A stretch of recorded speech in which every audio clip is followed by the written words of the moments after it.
Bienvenue au centre de formation FACOM.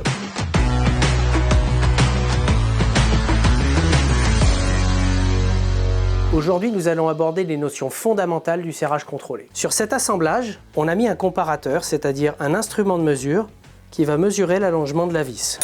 Si on serre la vis, elle s'allonge. Vous voyez l'aiguille qui bouge. Si on la desserre, elle revient en position.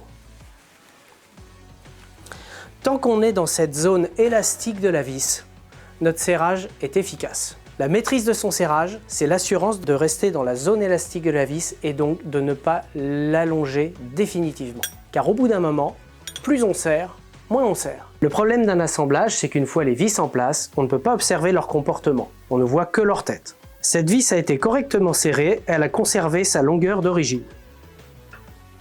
Cette vis a été trop serrée, en réalité, elle est en train de casser. Et regardez comme elle s'est allongée. Continuer à la serrer aboutira à ça.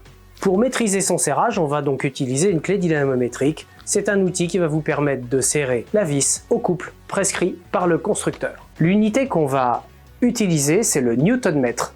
C'est l'unité du système international qui qualifie le couple. On va donc régler la clé au couple prescrit par le constructeur de l'équipement à maintenir. Une fois la clé réglée, on va pouvoir procéder au serrage. Une fois le couple atteint, la clé va déclencher. Qu'est-ce que c'est que déclencher?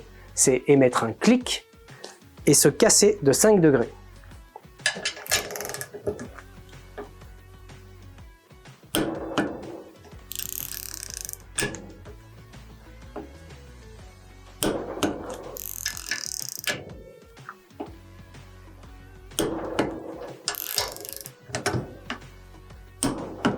Voilà, les vis sont serrées au couple. Il ne faut faire aucune action supplémentaire. Sinon, le couple sera dépassé.